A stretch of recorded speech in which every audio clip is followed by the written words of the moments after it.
കനത്ത മഴയിൽ വെള്ളം കെട്ടിക്കിടക്കുന്ന തെരുവുകളിലും റോഡുകളിലും നിരീക്ഷിക്കുവാനും അടിയന്തര നടപടികൾ സ്വീകരിക്കുവാനുമായി Dubai roads and transport authority സംയുക്ത പ്രളയ നിയന്ത്രണ കേന്ദ്രം ആരംഭിച്ചു. 100 കണക്കിന് നിരീക്ഷണ ക്യാമറകൾ, ഹീറ്റ് മാപ്പുകൾ, കാലാവസ്ഥ പ്രവചന സംവിധാനങ്ങൾ തുടങ്ങി അത്യാധുനിക സാങ്കേതിക വിദ്യകളെ സമന്വയിപ്പിച്ചാണ് പുതിയ കേന്ദ്രത്തിന്റെ പ്രവർത്തനം.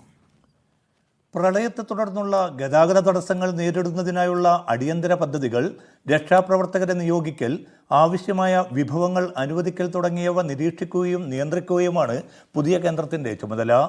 വെള്ളക്കെട്ട് മൂലമുണ്ടാകുന്ന അടിയന്തര സാഹചര്യങ്ങൾ നേരിടുന്നതിലുള്ള പ്രതികരണ സമയം ഗണ്യമായി മെച്ചപ്പെടുത്തുകയും പദ്ധതിയുടെ ലക്ഷ്യമാണ്.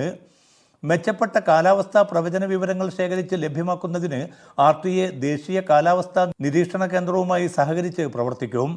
ഇത് മുഖേന രക്ഷാപ്രവർത്തകരെ ഒരുക്കുന്നതിനും പൊതുജനങ്ങൾക്ക് അതിവേഗത്തിൽ മുന്നറിയിപ്പ് നൽകുന്നതിനും സാധിക്കും.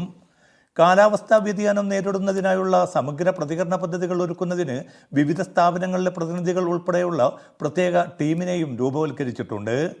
വെള്ളം കെട്ടി നിൽക്കുന്ന പ്രദേശങ്ങൾ തിരിച്ചറിയുന്നതിന് സഹായിക്കുന്ന സംവിധാനമാണ് ഹീറ്റ് മാപ്പുകൾ. കൂടാതെ റോഡുകളിലെ വലിയ സ്ക്രീനുകൾ മുഖേന വെള്ളക്കെട്ടിൽ ഗതാഗത തടസ്സം നേരിടുന്ന റോഡുകളെക്കുറിച്ച് ഡ്രൈവർമാർക്ക് മുന്നറിയിപ്പ് നൽകും.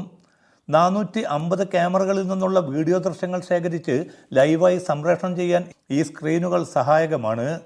വെള്ളം കെട്ടി നിൽക്കുന്ന 91% പ്രദേശങ്ങളും റോഡുകളും തിരിച്ചറിയാൻ ഈ ക്യാമറകൾക്ക് സാധിക്കും. ദുരന്ത നിവാരണ സ്ഥലങ്ങളിൽ നടക്കുന്ന പ്രവർത്തനങ്ങളെ നിരീക്ഷിച്ച് യഥാസമയം വിവരങ്ങൾ RTAക്ക് കൈമാറാനുള്ള സംവിധാനമായ സിറ്റഡൽ കമ്മ്യൂണിക്കേഷൻസ് പ്ലാറ്റ്ഫോമും പുതിയ കേന്ദ്രത്തിൽ ഒരുക്കിയിട്ടുണ്ട്. Media 1 Dubai.